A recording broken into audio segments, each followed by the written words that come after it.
요한복음 12장 27절 28절인데 제가 27절 여러분이 28절 이렇게 한번 읽어봅시다. 지금 내 마음이 괴로우니 무슨 말을 하리요. 아버지여 나를 구원하여 이때를 면하게 하여 주옵소서. 그러나 내가 이를 위하여 이때에 왔나이다.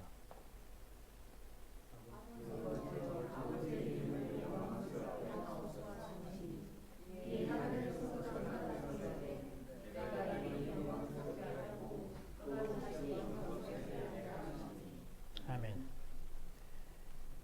27절 읽어볼게요. 제가 다시 한번 읽을게요. 지금 내 마음이 괴로우니 무슨 말을 하리요. 아버지여 나를 구원하여 이때를 면하게 하여 주옵소서. 그러나 내가 이를 위하여 이때에 만나이다. 오늘 주님께서 주신 말씀은 내 마음이 괴로우니 무슨 말을 하리오입니다. 괴롭습니까? 괴로워요? 마음이 힘들죠? 괴롭죠? 주님께 어떻게 말을 해야 할지 모르겠죠. 예수님도 그러셨습니다. 그래서 예수님이 여러분의 괴롭고 힘든 마음을 잘 아십니다. 우리가 은혜 받고 신나고 좋을 때는, 뭐든지 잘 될 때는 하나님 앞에 뭐든지 얘기해도 좋을 것 같아요. 실수라도 괜찮을 것 같고, 조금 오버해도 뭐 하나님 받으실 것 같고, 막 은혜 받고 신나고 그럴 때는 그래요. 근데 좀 영적으로 다운되거나, 뭐 제 경험담입니다. 여러분 누구 하는 얘기가 아니라, 그리고 힘들고 삶의 무게가 좀 짓눌리고 걱정이 많을 때는 무슨 생각을 해도 무슨 말을 해도 하나님께 어떠한 표현을 해도 다 부질없는 거 느껴지고 다 힘들게만 느껴지고 이러다가 더 어려워지는 거 아니야? 괜히 더 조심해. 영적으로 더 날카로워져 가지고, 그죠? 사람들이 영적으로 예민한 것과 그 날카로운 것을 구분을 못 하더라고요. 최근에 영적으로 민감하고 예민하다는 건 뭘까라는 걸 묵상하다가 주님께서 주시는 그런 은혜가 있었어요. 깨달음이 있었는데 지금은 이제 더 받고 있고 정리 중에 있는 거예요. 근데 여러분이 참고로 좀 많이 알고 적용하고 또 나나 다른 사람에 대해서도 그렇게 좀 분별력을 가지고 대했으면 좋겠어요. 영적으로 예민하다는 것은 날카로운 것이 아닙니다. 따라해 볼까요? 영적으로 예민하다는 것은 날카로운 것이 아닙니다. 날카로운 칼날, 날카로운 것 앞에는 어떻게 해요? 굉장히 조심스럽죠. 그죠? 그리고 굉장히 가까이 가기 어렵고 다치기 쉽고, 많은 사람들이, 특히 영성가들이, 믿음이 있다고 하는 사람들이, 은혜 받았다고 하는 사람들이, 영성이 깊다고 하는 사람들이 예민하다고 하지만 날카로운 걸 많이 봅니다. 그 사람 앞에는 좀 조심스러운 거예요. 좀 뭔가 얘기하기도 그렇고 다가가기도 그렇고 자꾸 눈치를 보게 되고 의식을 하게 되고, 그거는 그 사람이 영적으로 예민한 게 아닙니다. 성령에 민감한 사람이 아닙니다. 날카로운 거는 성령의 은혜가 아닙니다. 하나님의 은혜가 아닙니다. 영적으로 예민하다는 것은 모든 사람이 누구나 다가올 수 있을 정도로 편안하다는 걸 말합니다. 따라해볼까요? 영적으로 예민하다는 것은 평강을 말합니다. 편안해야 됩니다. 내가 무슨 말을 하도 어떤 실수를 하도 저 사람 앞에서는 괜찮아. 왜요? 저 사람은 영적으로 풍성하니까. 풍성하면 여유가 있죠. 넉넉하죠. 그게 영적으로 예민하다는 거예요. 성령이 예민하다는 거예요. 근데 어떤 사람은 저 사람 영적으로 예민해 하면서 가만히 보면 날카로워요. 말이 날카롭고 표정이 날카롭고, 이거는 굉장히 중요한 여러분 영적인 인사이트예요. 그래서 여러분이 내가 영적으로 예민한 사람인지 날카로운 사람인지, 내가 영적으로 풍성한 사람인지 빈약한 사람인지는 날카로운 건지 내가 그리고 풍성한지를 보면 알 수 있어요. 저도 제 자신을 많이 돌아보게 됩니다.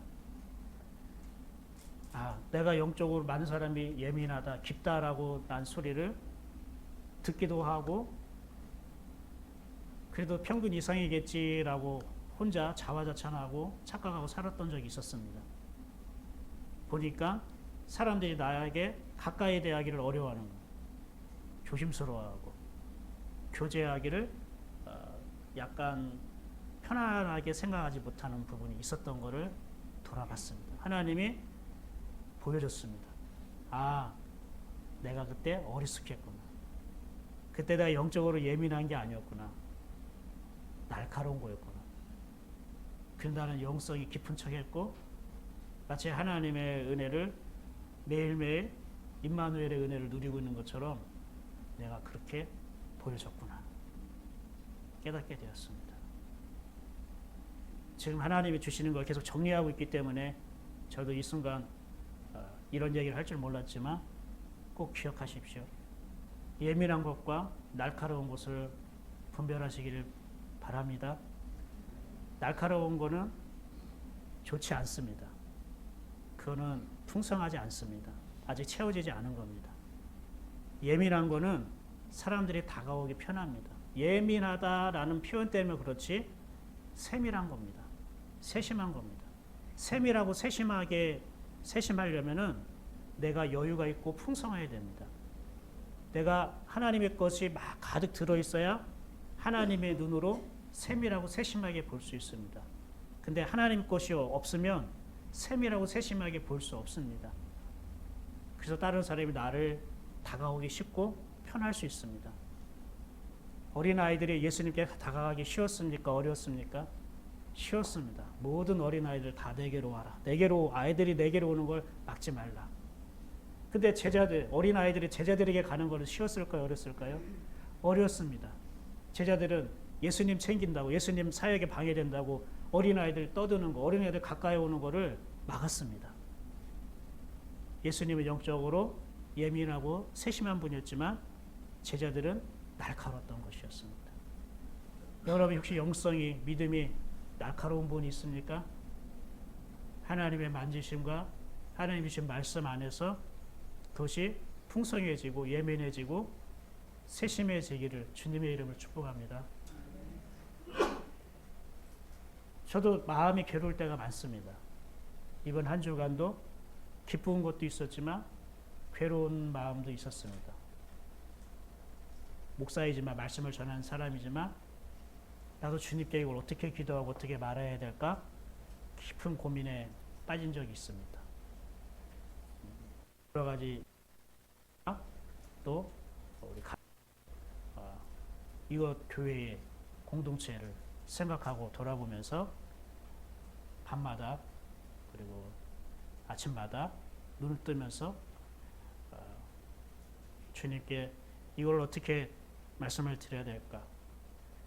내 속에서 정말로 진작 하고 싶은 말은 너무 많은데 이것이 내가 볼 때는 너무 형편없는 믿음의 언어라서 개인적으로 말하고 싶을 때 주님께 영적으로 볼 때는 하나님과의 관계를 볼 때는 말할 수 없는 것들 가지고 저도 많이 고민했고 또 괴로워하는 마음들을 갖고 있었습니다.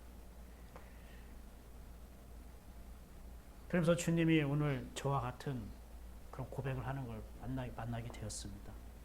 지금 내 마음이 괴로우니 무슨 말을 하리요? 여러분 괴로우면은 무슨 말을 하게 됩니까? 특별히 하나님 앞에서 우리 아버지 앞에서 어떤 말을 하게 됩니까? 예수님이 왜 지금 이렇게 괴롭다고 얘기를 할까요? 대부분 우리는 괴로울 때에는 어떤 행동을 하게 됩니다. 그죠? 어떤 걸 선택하거나 어떤 결정을 하게 됩니다. 근데 예수님은 내 마음이 괴로우니 무슨 말을 할까라고 말에 대해서 얘기하고 있습니다. 도대체 예수님에게 어떤 일이 있었을까요? 그래서 주님이 왜 이렇게까지 표현할까요? 지금 많은 사람들이 예수님을 아주 열렬하게 환영하고 있죠. 모든 사람들이 예수님에 대한 기대와 희망으로 가득 차 있는 겁니다. 예수님을 왕으로 세우려고 합니다. 내가 예수님을 따르고 섬기겠다고 예수님을 찾아온 사람들이 늘어나고 있습니다. 그럼 좋은 거 아닙니까? 얼마나 좋은 일입니까? 이제까지 예수님이 갈 때마다 미움받고 핍박받고 인정받지 못했는데 이렇게 예수님을 극진히 대접하고 환영해주고 따르겠다는 사람들이 이렇게 많아지고 있는데 얼마나 기쁘고 얼마나 좋겠습니까? 그런데 예수님은 전혀 기쁘지가 않는 것입니다. 오히려 마음이 괴롭다고 말씀하십니다. 왜 그러실까요? 왜 마음이 괴롭다고 얘기할까요? 지금 이 시기가 예수님의 마지막 유월절이고 고난주간의 시작이라고 했죠. 그렇죠? 그러니까 예수님 십자가에 못 박혀 죽기 한 2, 3일 전인 것 같습니다. 그러니까 예수님은 괴롭다고 말씀하십니다. 이제 곧 십자가를 져야 하기 때문에, 이제 곧 골고다 언덕을 걸어가야 되기 때문에, 이제 곧 죽으셔야 하기 때문에, 그 죽음의 길을 걸어가야 되기 때문에 예수님이 괴롭다고 말씀하십니다. 얼마나 괴로운지 다른 복음서에는 이렇게 말씀하고 있습니다. 마태복음 26장 38절에 이에 말씀하시되 내 마음이 매우 고민하여 죽게 되었으니, 예수님이 어느 정도 이 십자가가 무거운지 고민하여 죽게 되었다는 것. 여러분에도 그런 적이 있으시죠? 꼭 예수님만 이렇게 말하는 법이 없죠? 아유, 예수님이 내 마음을 알겠구나. 나도 매우 고민하여 지금 죽고 싶은데. 그럴 때 있습니까? 없습니까? 있죠? 아유, 찬양 인도자가 끄덕이는 거 보니까 나이 30도 안 됐는데 매우 고민하여 죽게 되었다는데 가정 예배 잘 들으시기 바랍니다. 그렇죠. 끊임없습니다. 이게 자기의 믿음과 영성과 상관없습니다. 아니, 예수님처럼 이렇게 믿음이 훌륭하고 깊은 분이 이렇게 얘기하는데, 아유, 우리 같은 사람이 이런 얘기하면 하나님은 안 좋아하겠지? 기뻐하지 않겠지? 꼭 그래도 참아야겠지? 아니야. 하나님 앞에서는 뭐든지 말씀하셔. 꾹 참아가지고, 아유, 이런 말은 믿음 없는 말인데 하나님 어떻게 볼까? 사람들이 어떻게 볼까? 지금 누가 어떻게 나를 볼까가 중요합니까? 내 영혼이 좀 살아가는 게 좀 문제지? 그래요? 안 그래요? 내 영혼이 회복되고 사는 게 문제지, 다른 사람이 나를 이런 말을 믿음이 없는 것처럼 그렇게 보면 어떨까? 누구를 걱정하고 있습니까? 하나님 지금 나를 보고 있고 나를 걱정하고 나를 기다리고 있는데. 근데 예수님이 이렇게 표현을 했다는 거는 하나님이 믿고 원망스럽고 어떤 불신하기 때문에 이런 말을 한 게 아닙니다. 하나님을 더 얻고 하나님이 더 필요하고 하나님 더 가까워지고 싶어서 이런 말을 한 거예요. 그러니까 여러분이 정말로 하나님 때문에 하나님 앞에서 하나님을 얻고 내가 정말 다시 회복되고 싶고 다시 살아나고 싶고 그런 일이라면 하나님 앞에 얼마든지 나 죽겠어요, 못 살겠어요, 미치고 힘들겠어요 하셔도 되는 거예요. 하나님 앞에서는. 또 이렇게 말씀하셔요. 한번 같이 읽어볼까요? 39절. 자, 시작. 조금 나아가사 얼굴을 땅에 대시고 엎드려 기도하여 가라사대 이 산을 내게서 지나가게 하옵소서. 그런 나의 원대로 마옵시고 아버지의 원대로 하옵소서 하시고, 매우 고민하여 죽고 싶으니까 지금 이 잔을 어떻게 해요? 내게서 그냥 지나가게 해달라고. 나 이 잔 받아먹고 싶지 않다고. 그냥 이 잔 지나가게 해달라고. 이렇게 대답을 하시는 거예요. 이렇게 예수님이 괴로운 것입니다. 고민이 깊어진 것입니다. 히브리서에는 또 이렇게 얘기합니다. 그는 육체에 계실 때에 자기를 죽음에서 능히 구원하실 이에게 심한 통곡과 눈물로 간구와 소원을 올렸고, 지금 이 잔을 내게서 옮기시옵소서라고 말하는, 그리고 그의 경건하심으로 말미암아 들으심을 얻었느니라. 그의 경건하심이라는 것은 그러나 내 뜻대로 하지 마옵시고 아버지 원대로 하옵소서라고 예수님이 선택했던 것. 예수님이 얼마나 고통스럽고 힘들었냐면은 누가복음에는 이렇게 말하고 있어요. 이것도 함께 읽어봅시다. 시작.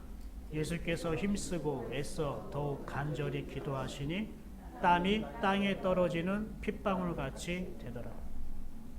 이 땀이 핏방울 같이 되도록 그렇게 고민이, 그렇게 예수님에게 그 고통이, 두려움이 아주 컸다는 걸 말하고 있습니다. 고난주가 근데 아닌데 목사님이 왜 이런 설교를 하실까 하는데, 고난주가 아니라 원래 이 말씀을 할 차례였던 거였습니다.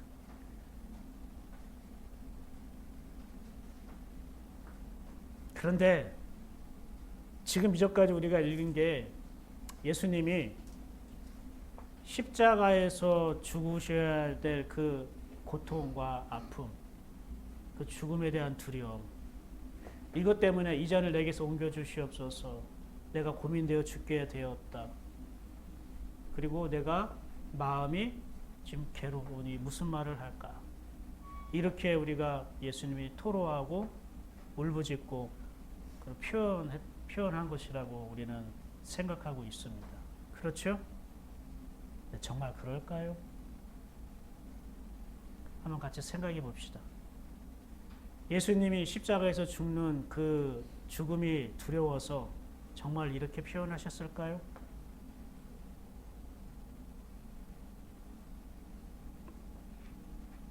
많은 사람들이 이렇게 생각하고 있습니다. 예수님이 걸어가신 십자가의 길이 얼마나 무겁고 힘들고 고통스러우셨을까?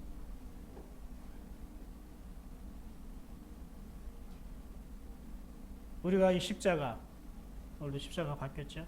오늘도 이 십자가를 볼 때 많은 성도들이 너무 감성적으로 생각하는 경향이 있습니다. 감정적으로 생각하는 그런 경향들이 있습니다. 그게 나쁘다는 게 아니라 너무 감성과 감정적으로 빠져든다는 겁니다. 주님이 얼마나 아프셨을까? 주님이 얼마나 고통스러웠을까? 우리 죄 때문에 주님이 당한 고통이 얼마나 크셨을까? 그래서 주님께 죄송하고 미안한 마음 생활하는 사람들도 있습니다. 주님께 미안하고 죄송하니까 주님을 믿어드려야겠다, 이렇게 교회 다니는 사람도 있습니다. 의외로 많습니다. 근데 이것은 믿음이 아닙니다. 주님이 나를 위해 돌아가신 것이 주님께 미안하고 죄송해서 주님을 믿는 것은 믿음이 아닙니다. 그것은 그냥 주님께 예의를 차리는 것이지 구원을 얻는 믿음과는 상관이 없습니다. 이걸 바로 알아야 됩니다. 여러분, 주님이 나 때문에 십자가에서 죽으시고 고통당하신 것이 미안하고 죄송해서 주님을 영접했습니까? 아니잖아요. 우리가 무슨 자선사업가입니까? 주님이 나 때문에 형벌을 당하시고 죄의 대가를 치르시고 고통 가운데 있으셔서 그래서 미안해가지고 우리가 주님을 믿어드리고 교회 다니고 헌금도 하고 그래도 그렇게 하는 겁니까? 아니라고요. 믿음은 결코 그런 것으로, 주님에 대한 예의를 차리는 것으로 시작되지 않습니다. 우리가 십자가를 생각할 때 우리가 감정적으로 생각할 것이 아니라 말씀 안에서 십자가를 바라봐야 됩니다. 오늘 예수님이 내 마음이 괴롭다고 한 것은 십자가 앞으로 걸어가야 할 그 십자가의 길, 십자가의 죽음에 대한 것은 맞지만 그것이 육체적인 고통과 두려움과 죽음 때문에 괴로워한 것이 아니라는 걸 알아야 됩니다. 무슨 소리냐고요? 예수님이 십자가에서 죽는 순간 어떤 일이 벌어진지 아십니까? 예수님은 그 시간부터 하나님과 교제가 단절됩니다.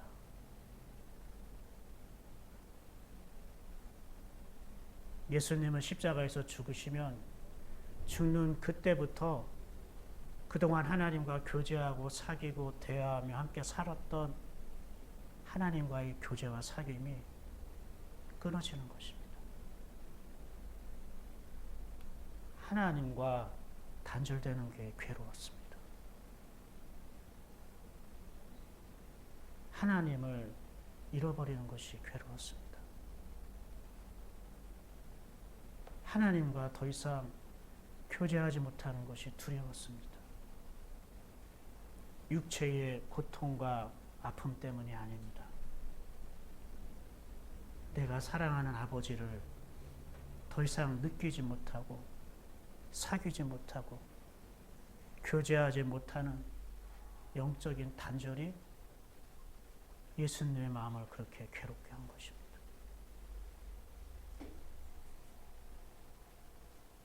여러분은 어떠세요? 하나님 아버지와 교제하지 않는 괴로움을 갖고 있습니까? 하나님과의 교제가 단절될 때 마음이 괴롭습니까? 아니면 편안합니까? 어떤 사람은 말합니다. 예수님 그래봤자 이틀 밤인데 3일 만에 부활했으니까 이틀 동안 교제 안 한 건데 너무 오버한 거 아닙니까? 아니요. 모르는 소리 하지 마세요. 하나님과 교제하고 사귀고 동행하는 사람은 그 이틀이 심히 고민하여 죽을 만큼 괴로운 거예요.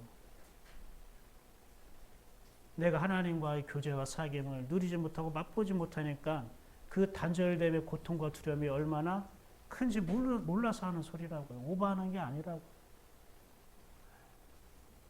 여러분은 호흡하는데 문제 없죠? 이틀 동안 여러분 숨 안 쉬어봐요. 이틀이 뭐예요? 20분만 숨 안 쉬어봐요. 어떻게 되겠냐고요? 괴롭겠죠? 똑같은 거예요. 예수님의 영은, 예수님의 마음은 같은 거예요. 예수님이 십자가에서 가시면류관, 군인들의 구둣발, 침 뱉음을 당하고 사람들이 비웃음 소리, 그리고 손과 못에 못 자고 머리에는 가시면류관, 이거 두렵고 이거 괴로워한 게 아니었어요. 예수님이 정말로 두려워하고 괴로운 것은 내가 십자가에서 죽으면 나 아버지 하나님 더 이상 목소리 못 듣는데, 나 아버지 하나님 사랑 더 이상 느끼지 못하는데, 나 아버지 하나님과 교제 더 이상 이어지지 않는데, 하나님부터 오는 교제, 하나님부터 오는 음성, 하나님부터 오는 놀랍고 풍성한 것들, 이것이 끊어지니까, 이것이 단절되니까 주님이 괴로운 거예요. 육체의 고통, 아픔, 죽음이 아니라고요. 하나님과의 단절되는 고통, 하나님과 끊어지는 아픔.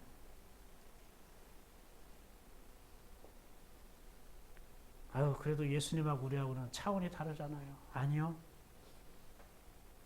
이거는 사랑의 차이예요.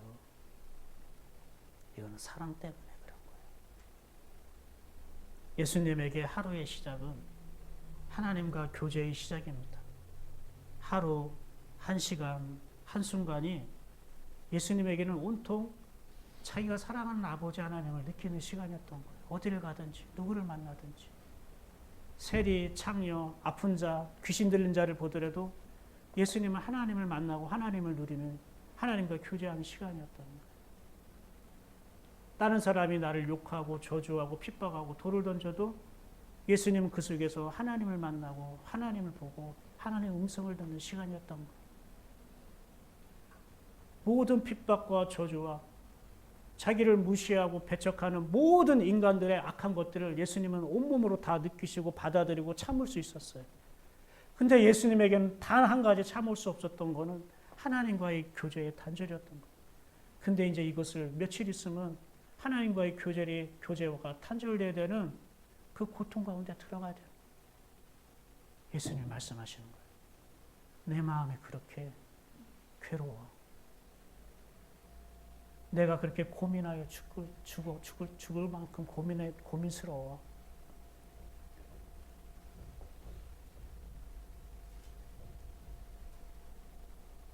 아유, 그래도 나는 예수님보다 더 튼튼하네. 나는 한 일주일 정도, 한 달 정도 하나님과 교제 없어도 그냥 살만한데 괜찮은데. 이러십니까? 우리가 하나님께 그렇게 할 수는 없지 않습니까?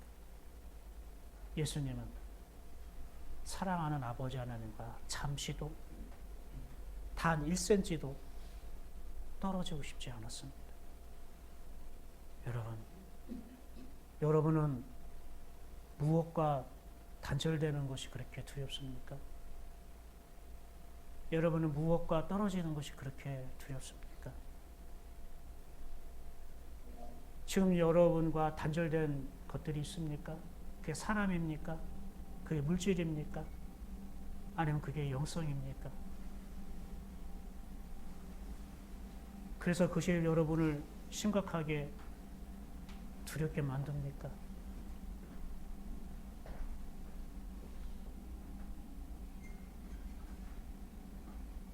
우리가 주님의 마음을 바로 알아야 됩니다.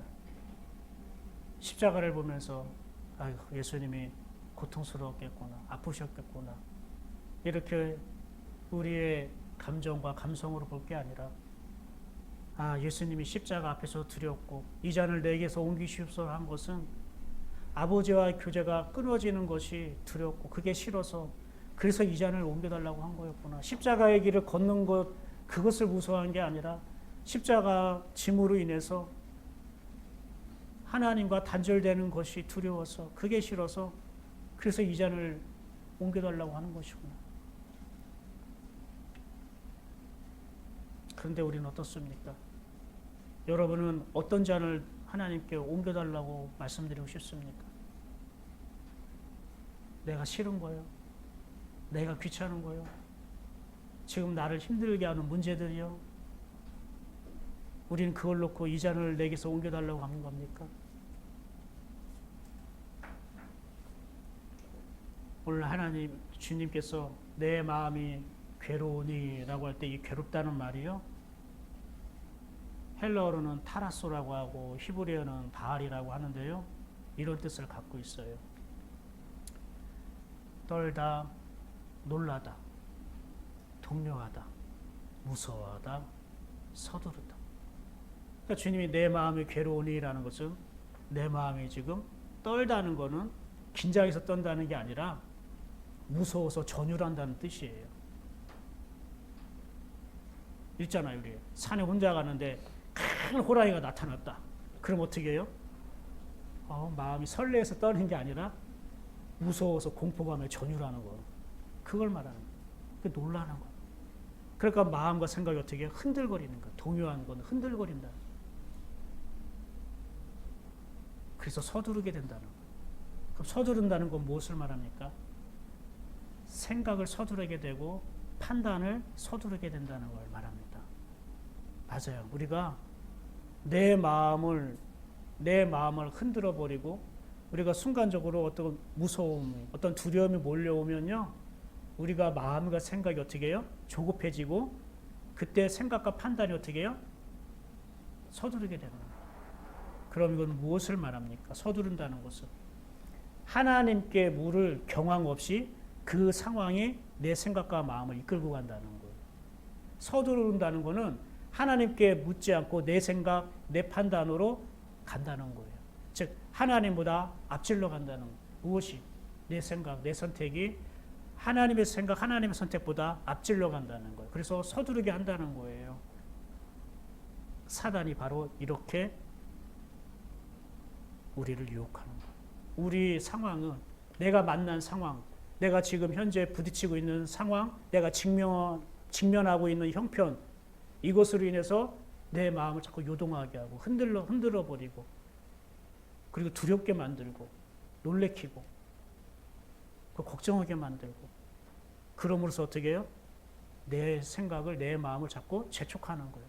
분주하게 만들고 그래서 하나님보다 먼저 생각하고 판단하고 조급하게 만드는 사단의 목적은 이거예요. 이 타라소라는 것이 다른 신약 성경에는 이렇게 표현되고 있어요. 한번 읽어볼까요? 시작. 헤롯 왕과 온 예루살렘이 듣고 소동한지라. 헤롯 왕과 예루살렘에 있는 백성들이 어떤 소문을 들은 거예요? 예수님 앞으로 유대인의 왕이 태어났다고 하는데 동방박사가 와서 유대인의 오실 왕이 태어났다고 하는데 어디 있습니까? 물어본 거예요. 지금 버젓이 그 이스라엘을 다스리는 왕이 헤롯이 살아있는데 아직 건강한데 새로 유대인으로 오실 왕이 태어났다고 하니까 그럼 누가 쿠데타를 일으키는 거 아니야? 이렇게 자기들이 생각한 거예요. 깜짝 놀란 거예요. 그래서 헤롯 왕이 어떤 결정을 하게 됩니까? 그 아기 예수를 찾지 못하니까 2살 밑에 남자아이는 다 죽여버려요. 사단이 헤롯으로 하여금 겁을 주는 거예요. 야, 유대인에 오실 새로운 왕이 태어났대. 그 소식을 듣고 겁을 먹게 하는 거예요. 누가 나를 암살자를 보내는 거야? 쿠데타를 일으키는 거야? 내가 왕위에서 물러나는 거라고? 아니, 그러면서 마음을 흔들어 버리고 그러니까 어떻게 해요? 서두르게 되는 거예요. 자기 생각과 판단을 서두르게 돼요. 그 자기 생각과 판단이 조급해져서 결정한 것이 뭐예요? 죄가 없는 2살 아이의 모든 남자애들을 그냥 죽여버려요. 또 하나 볼까요? 제자들도 이렇습니다. 한번 읽어봅시다. 마태복음 14장 26절 시작. 제자들이 그가 바다 위로 걸어오심을 보고 놀라 유령이라 하며 무서워하여 소리 지르거늘 예수께서 즉시 이르시되 안심하라 나니 두려워하지 말라. 예수님이 바다 위로 걸어오십니다. 제자들이 그것을 보고 예수님인 줄 몰라 보니까 뭐라고 생각하는 거예요? 그러니까 귀신이나 유령쯤으로 생각한 거죠. 사람이 어떻게 물 위를 걸어요? 그럴 수가 없죠. 지금도 못 걷는데. 그러니까 당연히 어떤 사람 같은 형상이 물 위를 걸어오니까 마치 유령 귀신이 이렇게 둥둥 떠오는 걸로 착각을 한 겁니다. 그러니까 어떻게 해요? 무서워지는 거죠. 공포에 휩싸이는 거예요. 마음이 막 요동치는 거예요. 그래서 어떻게 돼요? 유령이다 하고 무서워 떠는 거예요. 만약에 누군가가 걸어오심을 보았다면 놀랐어요. 그걸 보고 오 이게 뭐야? 이게 무슨 일이야? 자기의 마음을 흔들고 요동케 하고 뭔가 걱정과 불안을 심어주는 거라면은 어떻게 해야 됩니까? 제자들이니까 주님을 찾고 하나님께 물어봐야겠죠. 그런데 유령이라 하고 판단했다는 거예요.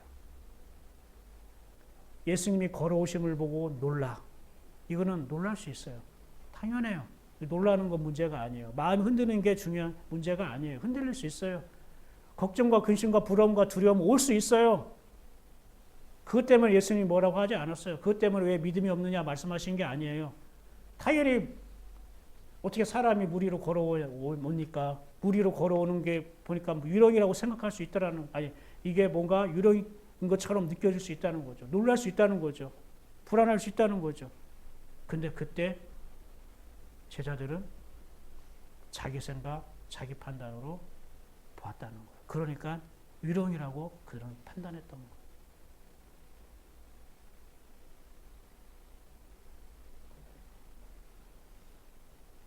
예수님이 여러분이 맞이한 상황, 여러분이 직면한 그 형편, 그것 때문에 여러분 마음이 흔들리고 요동치고 근심하고 걱정하고 불안한 거 알고 계십니다. 그리고 그것 때문에 왜 믿음이 없느냐, 왜 두려워하느냐라고 말하지 않습니다. 예수님이 제자들에게 왜 두려워하느냐, 왜 믿음이 없느냐라고 말씀하신 것은 무리를 걸어오는 예수님을 보고 놀라서 그런 게 아니라 하나님께 묻지 않고 자기 생각, 자기 판단으로 유령이라고 믿었기 때문에 왜 나에게 묻지 않았느냐, 그것을 믿음이 없다고 얘기한 거예요. 두려워한 것을 믿음이 없다고 얘기한 게 아니라 두려워하는데 왜 나를 찾지 않고 나에게 묻지 않았느냐라고 하는 걸 믿음이 없다라고 한 것입니다. 믿으십니까? 그러니까 우리는 두려울 수 있습니다. 무서워할 수 있습니다. 통장에 10원밖에 없으면 어떻게 먹고 살아요? 걱정되죠. 두렵죠. 저도 그런데요. 그러니까 어떻게 할까 고민스럽죠. 그건 믿음이 없는 게 아니에요. 당연한 거예요.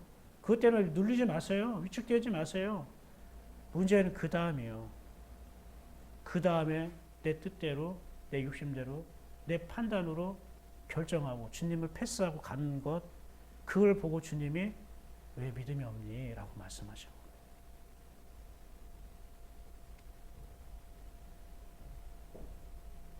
본문에서 주님이 내 마음이 괴롭다고 한 것은 영혼에 대한 두려움이었던 거예요. 육체의 두려움이 아니라. 그래서 오늘 본문 다시 읽어보면 지금 내 마음이 괴로움이 할 때 이 마음이, 여기는 마음이라고 번역됐지만 다른 데에서는 영혼으로 많이 번역되어 있어요.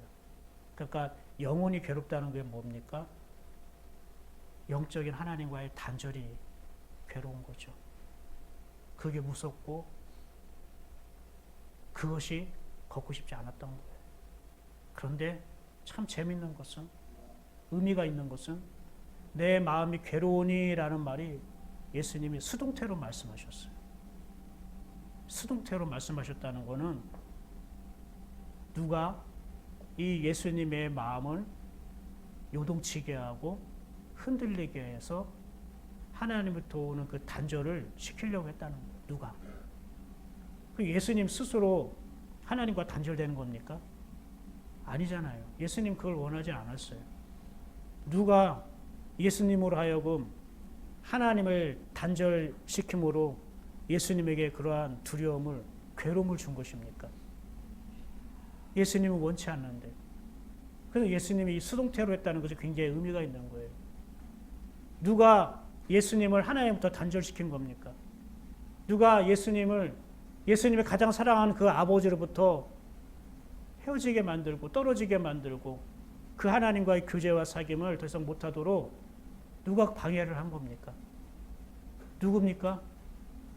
우리요. 우리 죄 때문에 그런 거예요.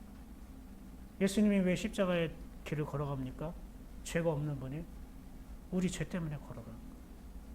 우리 죄가 예수님이 그렇게 싫어하는 하나님과의 단절을 우리가 부추기게 만든 거예요. 그래서 수동태로 말씀하신 거예요. 본인이 원치 않는 것인데 인간의 죄악이 하나님과 예수님 사이를 그렇게 갈라버렸다고, 단절시켰다고. 여러분 이것을 명심하시기 바랍니다.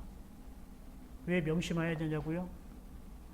지금 예수님이 내 마음이 괴로우니 무슨 말을 하리오라는 것이 예수님 이야기가 아니라 하나님이 지금 우리에게 하시고 싶은 얘기라는 걸 알아야 되는 거예요. 지금 성령님이 우리에게 지금 말씀하고 싶은 성령님의 마음이라는 걸 알아야 되는 거예요. 우리는 뭐 며칠, 몇 주, 몇 달 동안 성령님과 단절돼도 문제없다고 생각하지만 그래도 먹고 사는데 지장 없으니까 뭐 다음에 회복하면 되지, 우리는 뭐 이렇게 쉽게 생각하지만 성령님은 그렇지 않은 거예요. 저와 여러분 안에 있는 성령님은 우리와 단절되는 그 시간부터 괴로워하신다는 걸 알아야 됩니다. 우리의 죄가 그렇게 주님의 마음을 못 받고 있다는 뜻입니다.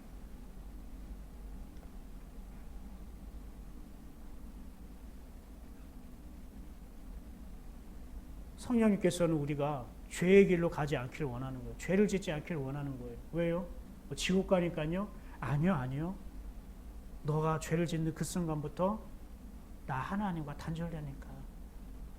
그래서 죄를 짓지 말라고 한 거예요. 너 죄를 지면 내가 벌 줄 거야. 너 사업 망하게 할 거야. 너 지옥 가. 이런 공포감을 주려고 죄 짓지 말라고 한 게 아니라 너 죄 지으면 나랑 더 이상 교제를 못 하잖아. 나는 너랑 더 교제하고 더 함께하고 싶은데 그걸 못 하잖아. 우리가 단절 자꾸 이러니까 별로 우리가 대수롭지 않게 생각할 수 있어요. 전기 나가는 것도 단전이라고 하고 수도 끊어져도 단수라고 하고 그죠? 그럼 단수되면 뭐예요? 돈 다시 내면은 다시 수돗물 나오고 단전되면 뭐예요? 전선사다가 연결하면은 다시 빛이 나오는 거죠. 그러니까 우리는 그렇게 피부로 느끼지 못하는 거예요. 그런데 여러분, 우리의 모든 불행의 시작과 우리가 지금 하고 있는 걱정과 근심과 두려움의 시작이 바로 하나님과의 단절에서 시작된다는 걸 아십니까? 여러분이 지금 걱정하고 근심하고 두려워하는 것은 하나님과 단절된 상태를 보여주는 거예요. 어느 날 갑자기 생긴 게 아니에요. 여러분이 지금 걱정하고 두려워하는 일이 갑자기 생긴 게 아니에요. 그리고 그런 일들은 앞으로 인생 살아가는데 또 얼마든지 일어날 수 있어요. 그럼 우리가 그때마다 계속 걱정하고 근심해야 됩니까? 아니에요. 하나님과 어느 날 단절되어 있는데 내가 단절된 상태인지 모르고 지내다가 지금 여러분이 만나고 있는 걱정하고 근심하고 두려워하는 그 일들이 다가오기 시작한 거예요. 그러니까 그것이 하나님보다 더 커 보이는 거예요. 옛날에는 하나님이 가장 커 보였어요. 하나님만 보였어요. 걱정스럽고 두려운 일들이 있었지만 하나님이 커 보였고 하나님의 사랑 안에 있었기 때문에 그것이 문제가 되지 않았어요. 그런데 하나님과 단절되기 시작하니까 이제 하나님이 보이지 않는 거죠. 하나님의 그림자도 보이지 않는 거죠. 하나님의 손길도 너무나 멀게만 느껴지는 것이죠. 그러니까 이 현실의 문제가 더 커 보이게 되고 그것이 나에게 더 걱정하고 근심으로 오게 되는 거예요. 지금 여러분의 만나고 있는 상황과 형편이 여러분을 근심하고 걱정하게 하는 게 아니라 하나님과 단절된 상태로 살다가 지금 걱정과 근심의 일로 그것이 드러나기 시작하는 것입니다. 이해가 되십니까?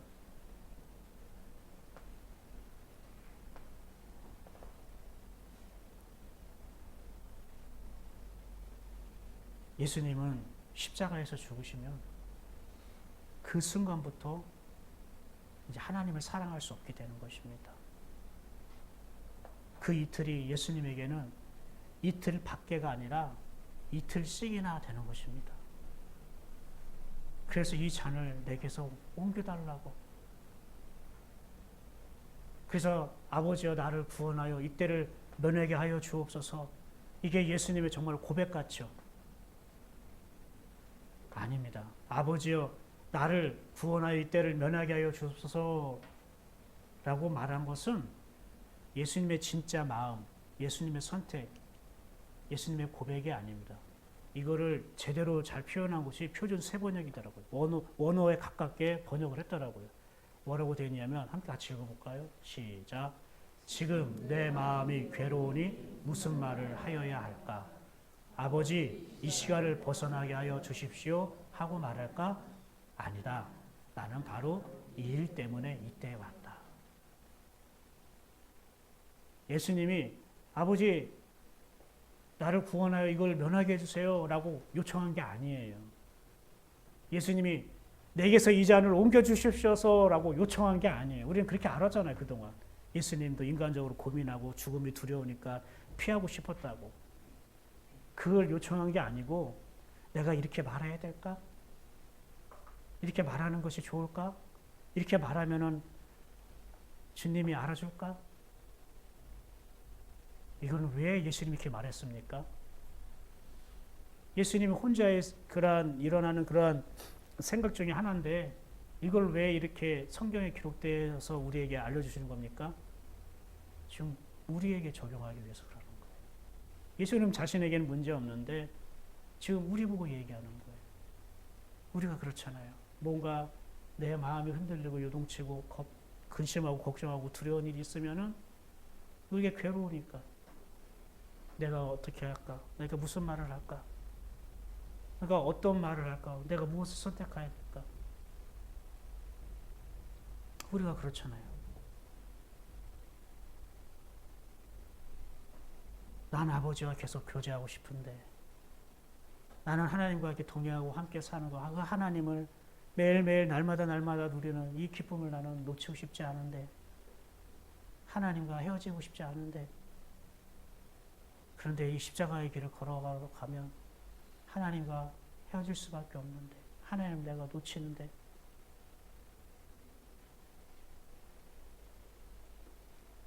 그러면 이 잔을 옮겨달라고 말할까?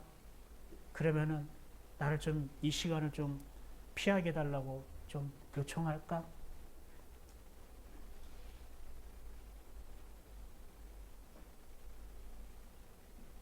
그러나 이것은 예수님의 마음이 아니었어요. 이것은 예수님의 본심이 아니었어요. 이것은 예수님의 선택이 아니었어요. 예수님의 선택은 무엇이었습니까? 그러나 내가 이를 위하여 이때에 왔나이다.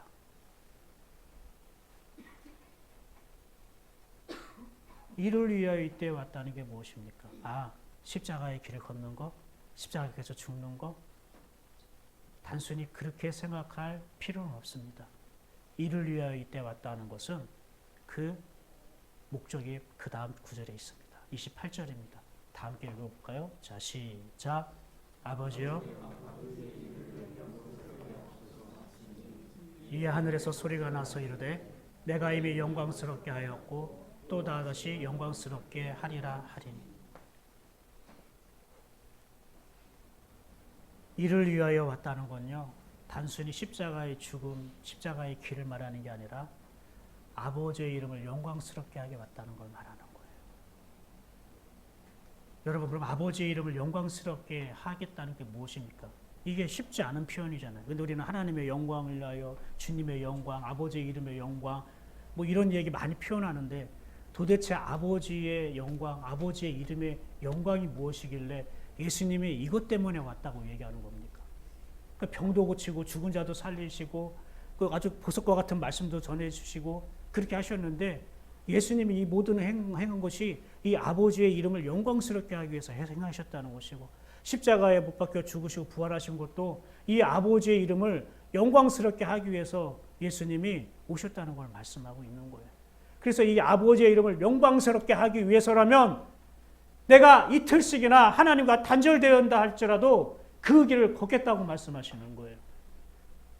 내가 이틀 동안 죽음에 머물면서 하나님과의 교제와 하나님과 사귐과 하나님부터의 그런 사랑의 모든 것이 끊어지고 단절되는 그 괴로움과 고통을 겪어야겠지만, 그럼에도 불구하고 아버지의 이름이 영광스러워진다면은 내가 그 길을 걷겠다고 하는 거예요. 그래서 자기는 원치 않는다고 말한 거예요. 하나님과의 교제와 사귐이 끊어지는 걸 원치 않는데, 그러나 하나님이 원하신다는 것은 그 일로 인해서 아버지의 이름이 영광을 받으신다면은 그럼에도 불구하고 아버지, 저는 그 십자가의 길을 걷겠습니다 라고 말한 거예요. 결코 예수님이 당하는 육체의 고통, 그러한 아픔을 말하는 게 아니에요. 그러면은 아버지의 이름을 영광스럽게 한다는 걸 우리가 분명히 알아야겠죠. 여러분, 아버지의 이름을 영광스럽게 한다는 것은 아버지의 이름을 빛나게 한다는 뜻입니다. 한번 따라 볼까요? 아버지의 이름을 빛나게 한다는 것입니다. 우리 사람은 죽으면 뭐예요? 가족을 남긴다고 아니죠? 이름을 예, 죄송합니다. 제가 바꿨습니다. 예, 사람은 짐승은 죽어서 가족을 남기고 사람은 죽으면 이름을 남긴다고 하잖아요. 제가 좀 이렇게 조는 것 같아가지고 일부러 이렇게 유머를 한 거예요. 이름을 남긴다고요. 그 이름을 남긴다는 게 뭐예요? 후손 대대로 그 이름을 기억하는. 그렇죠? 우리 세종대왕, 뭐 이순신, 그 이름 계속 있잖아요. 우리 안중근 의사 하면은 그 안중근 후손들 있잖아요. 그 사람들이 보면은 그 이름을 남기는 거잖아요. 그럼 무엇입니까? 아버지 하나님의 이름을 빛나게 한다는 건 무엇입니까? 저는 좀 생각을 해봤어요. 왜 하나님을 빛나게 하지 않고, 왜 아버지를 영광스럽게 하지 않고 아버지의 이름을 영광스럽게 했을까? 왜 아버지의 이름이라고 말했을까? 사랑하는 여러분, 하나님에게는 이름이 필요 있을까요? 없을까요? 하나님을 부를 수 있는 이름이 필요하진 않은 거예요. 그러면 하나님의 이름은 누구에게 필요한 걸까요? 우리에게 필요한 거예요. 하나님에게 아버지 하나님 해야 되는데 이름이 없어가지고 이렇게 할 수도 없잖아요. 기도할 때. 그죠? 자, 하나님께서 여러분을 사랑하십니다. 이렇게 축복해야 되는데 목사님이 축복하십니다. 이렇게 할 수도 없잖아요. 아버지, 재밌나요? 아버지의 이름은 우리에게 필요한 거예요. 그러니까 아버지의 이름은 자기가 가지려고 한 게 아니라 우리에게 어떻게 해요? 주시기 위해서 있는 것입니다. 따라해볼까요? 하나님의 이름은 나에게 주시려고 있는 것입니다. 아버지가 주실 수 있는 것이 아버지 이름인 거예요. 하나님의 이름은 부르라고 있는 것이 아니라 가지라고 있는 것입니다. 이걸 기억하십시오. 하나님의 이름은 우리가 하나님 부르라고 기도할 때 막 써먹으라고 그래서 있는 게 아니라 우리 보고 간직하라고 주시고 네가 꼭 이거를 소유하고 있으라고 우리에게 아버지가 당신의 이름을 알려주시고 그래서 그 이름을 주신 것입니다. 아담이 하나님이 지으신 모든 동물 생물들에게 이름을 지어줬다고 했잖아요. 그게 예수님이 우리에게 하나님의 이름을 주시는 것의 비유와 모형이라는 것을 꼭 믿으시길 바랍니다. 왜요? 왜 하나님이 자기 이름을 우리에게 주십니까? 너는 그 이름으로 살게 될 거야 라는 약속, 축복입니다. 너는 다른 거 없어도 아버지 하나님 그 이름으로 인해 너는 살게 될 거라고. 그래서 첫째 아담은 살아있는 생명이라고 얘기했지만 둘째 아담 예수 그리스도는 살리게 하는 영이라고 얘기했다고. 예수 그리스도 통해서 하나님은 자기 이름을 우리에게 주셨는데 그냥 그 이름은 우리 보고 써먹으라고 준 게 아니라 너는 그 아버지 이름 때문에 너는 살 거야 라는 뜻이라고. 어떠한 걱정과 근심과 너를 괴롭게 하는 일이 일지라도 네가 그 아버지의 이름을 간직하고 있으면 그 속에 있는 너 아버지 하나님의 그 이름이 너를 살리게 할 거라고, 너를 이끌 거라고, 너를 회복하게 할 것이고 너를 일으켜 세울 것이고 너를 기쁘게 할 거라고. 아버지 하나님의 이름이 그렇게 하는 거예요. 내가 가진 걸로 하는 게 아니라고요. 내가 좋아지고 높아지고 내가 정말로 넉넉해진 그런 환경이 나를 그렇게 만드는 게 아니라고요. 여러분이 예수님으로부터 받았던 그 아버지 하나님의 그 이름이요. 그 이름이 여러분을 살리고 여러분을 세우는 거라고요. 여러분을 복되게 하는 거라고요. 그래서 이 아버지 하나님의 이름이 중요한 거라고요. 그래서 예수님이 이 아버지의 이름을 영광스럽게 한다는 거예요. 아버지의 이름을 빛나게 한다는 거예요. 근데 그 아버지의 이름을 누구에게 주셨냐고요? 여러분에게 주셨어요. 그러니까 아버지의 이름이 여러분 안에서 빛나는 거라고요. 여러분 안에 아버지 하나님이 빛나는데 내가 어떻게 괴로울 수 있겠습니까? 내가 어떻게 걱정하고 두려운 상태에 계속 머무를 수 있겠습니까? 그렇게 될 수가 없다는 거예요. 내 이름이 아닙니다. 이만수라는 내 이름, 임미디라는 내 이름, 배선순이라는 그 이름, 그 이름이 나를 이끌어가는 게 아닙니다. 그것이 나를 바꿔주는 게 아닙니다. 여러분이 주님으로부터 받은 그 아버지의 이름이 여러분의 이름을 바꾸는 겁니다. 그래서 우리가 하나님이 우리에게 아버지의 이름을 주신 거는 너는 아버지의 이름으로 살 거라고.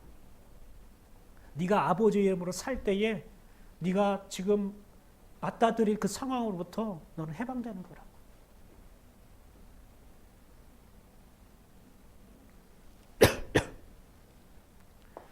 하나님의 이름으로 사는 것이 하나님과 함께 사는 거예요. 그게 하나님과 교제하고 하나님과 사귀는 거예요. 지금 예수님은요, 자기 소망을 말하는 게 아니에요. 하나님의 소망을 말하고 있는 거죠. 예수님의 소망은 뭐예요? 예수님은 십자가의 길 걷지 않고 죽지 않음으로 인해서 지금 하나님과 지금 이렇게 교제하고 하나님과 지금 사귀고 있는 거를 계속 유지하고 싶은 거예요. 그게 예수님의 소망이에요. 결코 하나님과 떠날 수 없는 거예요. 예수님의 소원은. 그런데 아버지의 이름이 더 영광스러워지려면은 예수님 자신에게 있는 하나님의 이름이 자기 안에서 빛나는 것과 하나님의 이름이 모든 사람들, 많은 자녀들에게 주어짐으로 인해서 그들 속에서 하나님의 이름이 빛나는 것과 하나님 입장에서는 뭐가 더 원하시겠고 뭐가 더 기뻐하시겠습니까?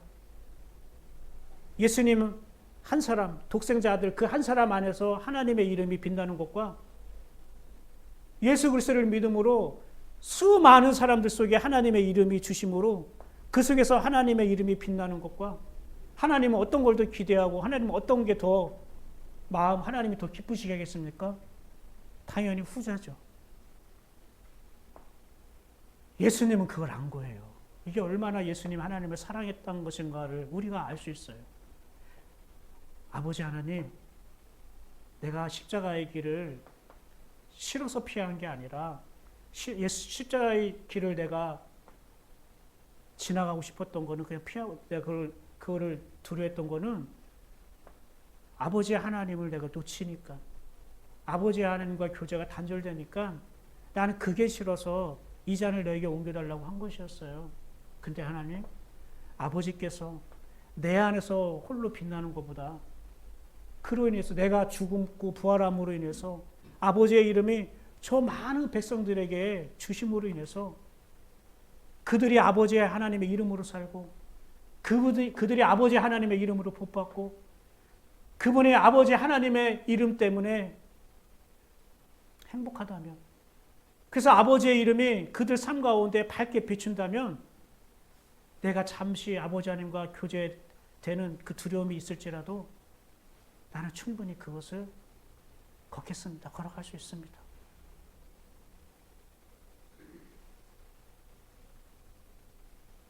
자기가 예수님 자신이 하나님을 향한 사랑이 이렇다는 거예요. 하나님은 나하고만 교제하는 게 아니라 수많은 자녀들 백성들과도 함께 사귀고 교제하고 그래서 그들에게 복된 삶을 주시길 하나님이 원하시는구나. 그럼 내가 하나님을 사랑한다면 내가 하나님과 단절되고 교제에 단절되는 아픔이 있지만 그럼 내가 감당해야지. 그게 내가 사랑하는 아버지의 마음이고 뜻이라면 그걸 말하는 거예요. 그게 이 잔을 내게서 옮기시옵소서. 그러나 내 원대로 하지 마옵시고 아버지의 내 원대로 하옵소서라는 그 고백인 거예요. 우리가 생각하고 있는 그 고통, 그 두려움을 말하는 게 아니에요. 이렇게 예수님이 이렇게 하나님을 사랑하는 마음을 표현하니까 하나님이 뭐라고 말씀하십니까? 내가 이미 영광스럽게 하였고 또다시 영광스럽게 하리라. 이건 도대체 무엇을 의미합니까? 어렵지 않습니다. 아까 영광이라는 건 뭐라고 했죠? 밝게 빛나는 거라고 했죠? 그럼 예수님이 이미 영광스럽게 했다는 거예요. 그러면 이미 영광스럽게 했다는 거는 아버지의 이름이 어디서 이미 빛났다는 거예요? 지금 이 아버지의 이름을 갖고 있는 사람이 누구밖에 없어요? 예수님이요. 지금 예수님의 이렇게 말씀하시는 것이 예수님이 지금 이 십자가 길을 걷겠다고 하는 것이 자기가 하나님과 단절되는 고통은 있지만 그럼에도 아버지가 원하시는 것 때문에 아버지가 나 외에 다른 백성들과 더 교제하고 사귀고 그들 가운데 함께 거하고 사는 그것을 아버지가 기뻐하기 때문에 그렇게 되길 원하는 그 예수님의 마음이 하나님의 이름을 빛나게 하는 거예요. 내가 이미 영광스럽게 했다는 거예요. 내가 너를 부르고 어렸을 때부터 공생의 3년을 지나오면서 내가 나사렛 예수 안에서 나의 이름이 밝게 빛났다는 거예요. 비쳤다는 거예요. 그런데 또 다시 영광스럽게 하겠다는 건 뭐예요? 네가 너의 원대로 하지 않고 아버지의 원대로 하기를 원하는 그 마음 때문에 이제는 내가 많은 사람들에게 내 이름을 줄 수 있게 되었구나.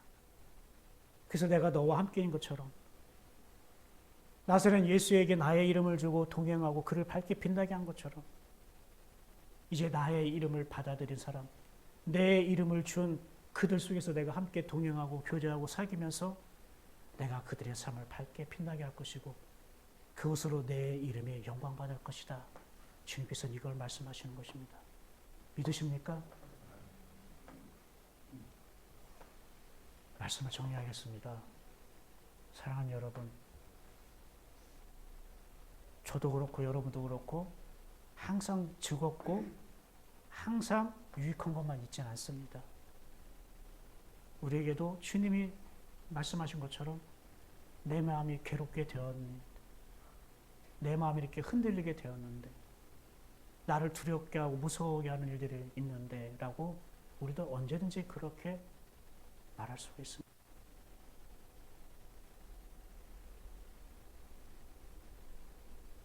그때 주님은 우리와 전혀 다른 것을 가지고 고민하셨습니다. 물론 예수님이 육체적으로도 십자가의 길을 걸어야 되는 것, 군병들의 채찍질이라던가 사람들의 비웃음소리라던가 그 가시 면류관이라든지 손과 발에 박혀야 할 큰 못이라든지 인간으로는 그것이 두렵지 않을 리가 있겠습니까? 그러나 하나님은 그 육체적인 어려움과 힘듦보다는 하나님과 단절되는 그 이틀 밤의 두려움이 더 컸던 것. 여러분, 여기서 하나님의 여러분에게 주신 음성을 꼭 들으시길 바랍니다. 내가 삶이 어렵고 무겁고 힘든 이것 때문에 괴로워서 내가 지금 죽고 싶은 건지, 아니면 그것 때문에 하나님과 단절되는 그것이 더 커서 내가 정말로 두렵고 괴로운 것인지, 하나님과 단절되는 교제가 단절되고 하나님과의 사귐과 하나님과의 대화가 단절되는 그 고통, 그 아픔을 느끼지 못하면서 육체적으로, 우리가 경제적으로, 사람과의 관계에서 오는 단절, 이것들은 내가 너무나 그것을 민감하게 반응하면서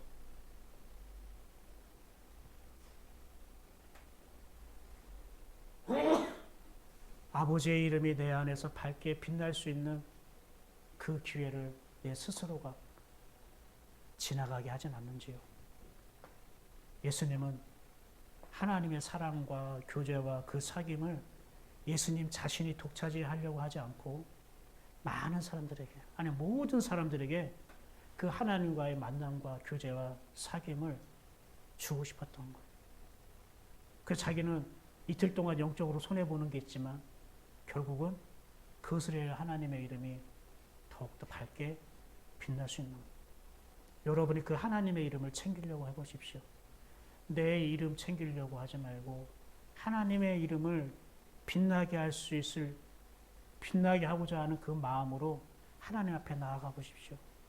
그럼 여러분의 마음이 괴로운 그 상황을 하나님께서 갚아주실 것입니다. 하나님 갚아주신다는 것은 율법의 내용이 아닙니다. 이게 조건과 보상의 율법의 신앙을 말하는 게 아닙니다. 하나님은 분명히 자기를 믿는 자들에게 하나님은 상을 주시고 갚아주실 것이고 채워주실 것이라고 약속하신 분입니다.